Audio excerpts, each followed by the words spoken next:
over under 45 touchdowns for Josh Allen in the regular season 2022. Not passing touchdowns, but total touchdowns combined. Over under 45 touchdowns for Josh Allen. What do you think, Dave?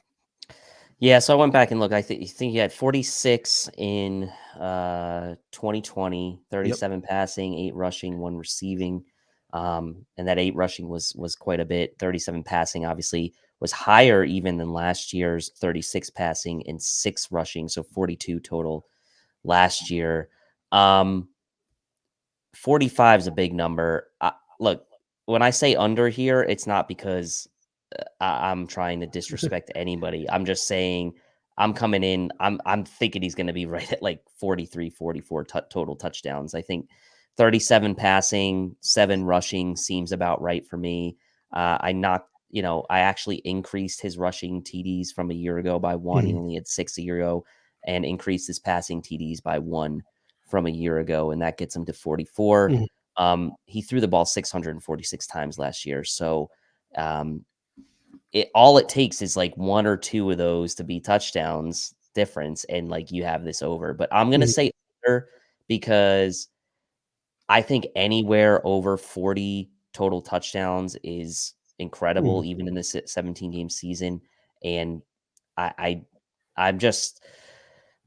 not quite ready to go there yet. But part of it is because I feel like you're probably going to go over on this one. I wanted to give my take for going under, but look, 44 touchdowns is kind of where I'm predicting right now. Is not anything to scoff at. Yeah, so Rantilly comes in the great comment too, sort of back you up. If we see the reemergence in the run game, right, we see that Cromer effect. I'm not saying the Bills are going to be some rushing football team and Devin Singletary is going to be Derrick Henry or anything like that. But where you could see the reemergence of the running game is on the goal line in the red zone, right? So if you get a reemergence of the running game and our offensive line starts getting a push at the 2 to 3 yard line, you don't have to subject Josh Allen to so many hits. You don't have to risk him passing the football when you're so tight up on the goal line like that.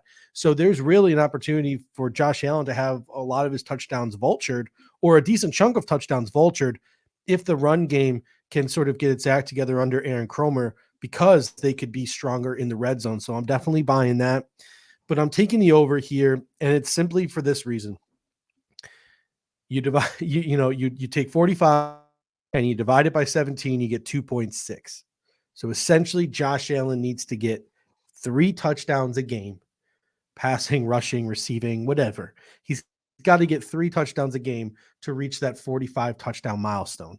I don't think there's ever going to be a pregame show that we do where we say to ourselves, our expectation is for Josh Allen to get 2 touchdowns today. I just don't think that we're ever going to have that conversation. The offense is funneled through Josh Allen. He is the Bills are the most QB-centric team in the league in terms of putting the ball in Josh Allen's hands. So I think for everything to run smoothly, for the Bills to do what they want to do this season and not just make the playoffs and win the AFC East, but get that 1 seed and get that bye week, I think you got to be even more Josh Allen-centric and take the pressure off other places. And even if you take the pressure off other places, he's still got to produce because some of that pressure is taken off. So I need him to get me 45 plus touchdowns this year. So I'm going to smash the over, because I think the Buffalo Bills do achieve those goals this year. So, Stephen Burns comes in and says Josh hit 201 times last year, most in the league. Definitely got to bring that down.